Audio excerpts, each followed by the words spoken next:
Hey guys, welcome back English with Mustafa sir. तो कैसे हैं आप सभी? आई होप आप सभी अच्छे होंगे। तो हमने जो पीछे की क्लास है उसके अंदर हमने बात की थी फ्यूचर कंटीन्यूअस टेंस की।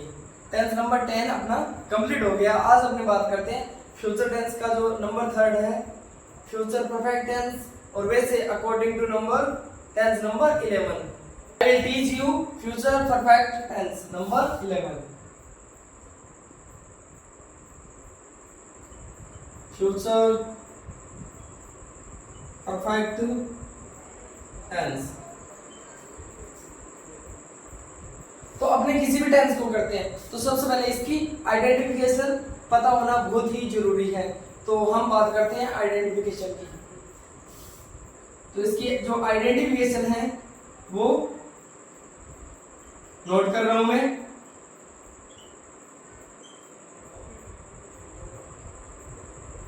एट द एंड ऑफ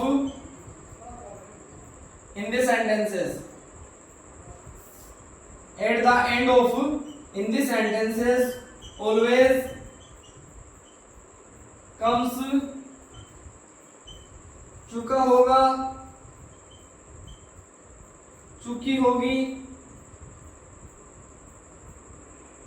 और चुके होंगे, etc। यानी कि हिंदी वाक्य होते हैं उनके अंत में हमेशा क्या आएगा? चुका होगा, चुकी होगी, चुके होंगे, ये आएगा। उसके बाद में आइडेंटिफिकेशन के बाद में अपने बात करते हैं हेल्पिंग वर्ब की। हेल्पिंग वर्ब मींस सहायक क्रिया। तो इस टेंस की जो हेल्पिंग वर्ब है वो है आपकी शैल हैव और विल हैव। हेल्पिंग वर्ब का यूज करना है अपने को। तो जो आई और वी है, आई और वी, इनके साथ में तो अपने को क्या लगाना है? सेल हैव लगाना है। और जो अदर सब्जेक्ट होगा, ऑल जो अदर सब्जेक्ट आपके, उनके साथ में अपने को क्या यूज करना है? विल हैव का यूज करना है। उसके बाद में अपने बात करते हैं मेन वर्ब की।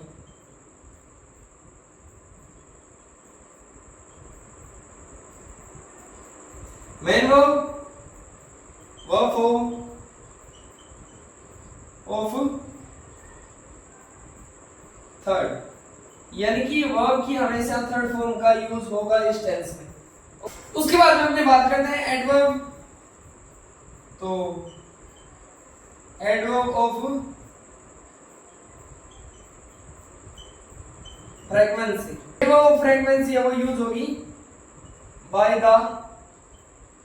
एंड ऑफ, उसके साथ में क्या आएगा? टाइम आएगा। By the end of plus time इसके साथ यूज होता है। आइडेंटिफिकेशन हो गई, हेल्पिंग वर्ब हो गई, मेन वर्ब हो गई, एडवर्ब हो गई। और ये इसकी जो अदरवाइज जो पहचान है, जो रिकॉग्नाइज है, आइडेंटिफिकेशन है, वो एक और है। यानी इस टेंस के जो सेंटेंस होते हैं, जो वाक्य होते हैं, वो फ्यूचर के अंदर यानी भविष्य के अंदर जो काम होते हैं, ठीक है, वो एकदम से पूर्ण होने की सूचना हमें भविष्य के टाइम में देते हैं। चलिए अपने इनके जो सेंटेंस है फ्यूचर परफेक्ट टेंस के वो करते हैं। तो number 1 affirmative sentence.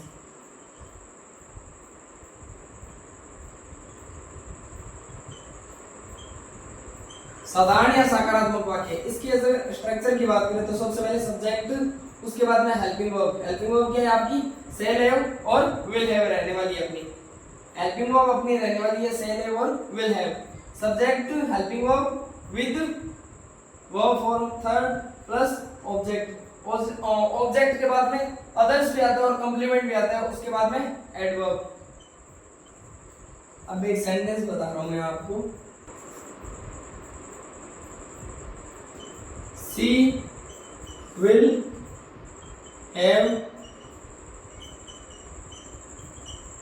become a teacher by 2026. She will have become a teacher by 2026. वह एक अध्यापिका बन चुकी होगी। कब? 2026 तक। यानी वह 2026 तक एक अध्यापिका बन चुकी होगी। तो ये आपका जो सेंटेंस है ये कंप्लीट हो गया। सबसे पहले subject will have helping verb, verb third, teacher object by time. चलिए Number 2, they will have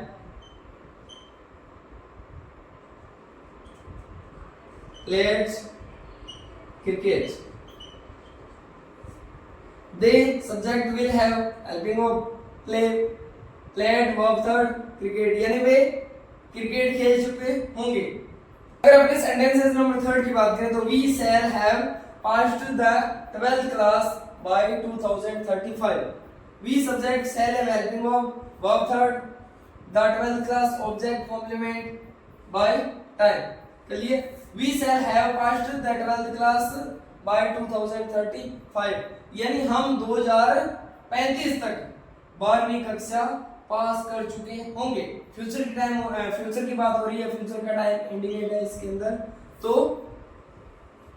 ये आपका एफर्मेटिव सेंटेंस है वो कंप्लीट हो गया। उसके बाद में अपने बात करते हैं नंबर 2 नेगेटिव सेंटेंस की। नकारात्मक वाक्य। सबसे पहले सब्जेक्ट, उसके बाद में विल और शैल प्लस नोट। नोट के जस्ट बाद आपको लगाना है हैव, वर्ब थर्ड ऑब्जेक्ट और एडवर्ब कॉम्प्लीमेंट, अदर्स या कॉम्प्लीमेंट, उसके बाद में एडवर्ब। इसी को कन्वर्ट कर लेते हैं अपने। She will not have become a teacher by 2026। C subject will और have helping of not negative है तो become verb third, बनना a teacher एक अध्यापिका और by 2026, यानी वह 2026 तक एक अध्यापिका नहीं बन चुकी होगी। चलिए number 2 sentence. We shall not have passed the 12th class by 2035, यानी हम 2035 तक 12वीं कक्षा पास नहीं कर चुके होंगे। तो ये आपका नेगेटिव सेंटेंस था वो कंप्लीट हो गया है। अब अपने बात करते हैं नंबर 3 इंट्रोगेटिव सेंटेंस की।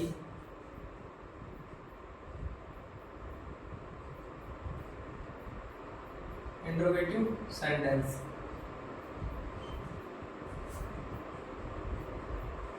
यानी कि प्रश्नवाचक वाक्य। इसका स्ट्रक्चर सबसे पहले विल और शैल, बाद में अपने को यूज करना है सब्जेक्ट। सब्जेक्ट के तुरंत बाद में हैव, हैव के जस्ट बाद वर्ब थर्ड, उसके बाद में object plus complement plus adverb plus question mark.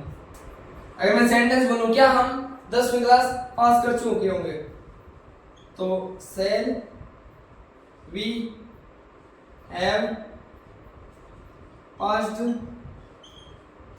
The 10th class. Clear. Number 2, will they have completed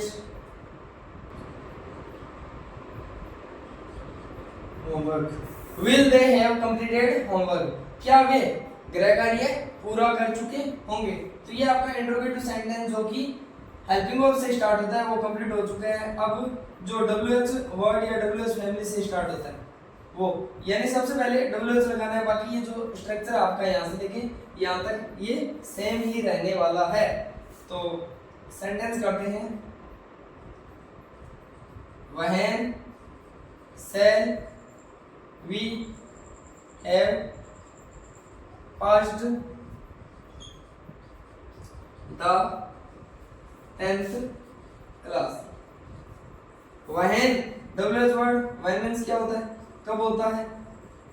shall have helping verb be subject verb third the 10th class, यानी हम 10वीं class कब पास कर चुके होंगे। तो ये आपका जो WH वर्ड वाला सेंटेंस था वो भी कंप्लीट हो गया, इंट्रोगेटिव सेंटेंस आपका कंप्लीट हो गया है। अब अपने बात करते हैं इंट्रोगेटिव एंड नेगेटिव सेंटेंस की।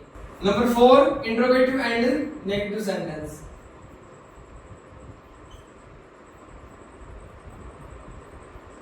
Interrogative and negative sentence. प्रश्नवाचक और नकारात्मक वाक्य। स्ट्रक्चर, सूत्र, फॉर्मूला। सबसे पहले विल और सेल प्लस सब्जेक्ट, उसके बाद में नोट, नोट के बाद हैव, हैव के बाद verb third, object, complement, adverb with question mark.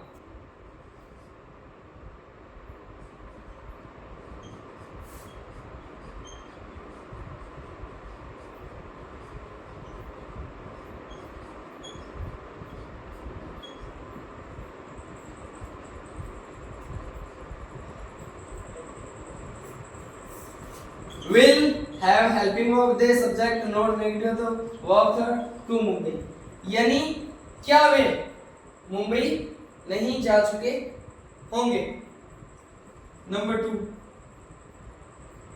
shall we not have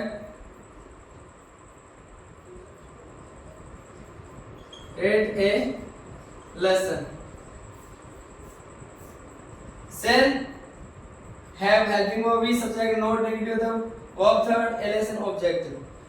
क्या हम एक पाठ नहीं पढ़ चुके होंगे, तो ये हेल्पिंग वर्ब से स्टार्ट होता है, ये कंप्लीट हो गया। अगर अपने WH वर्ड या WH फैमिली वाले सेंटेंस की बात करें तो why shall we not have passed the 10th class। why क्यों, shall have helping verb भी subject not, verb third the 10th class। 10वीं कक्षा पास क्यों नहीं कर चुके होंगे। ये आपका जो इंट्रोगेटिव एंड नेगेटिव सेंटेंस था वो आपका कंप्लीट हो चुका है, और आपका जो फ्यूचर परफेक्ट टेंस है ये भी कंप्लीट हो गया है। आई होप ये वीडियो आपको बहुत ही अच्छा और बहुत ही शानदार लगा होगा। तो please like, comment and share more and more. Subscribe my YouTube channel English with Mustafa sir. Thank you for watching, thank you so much.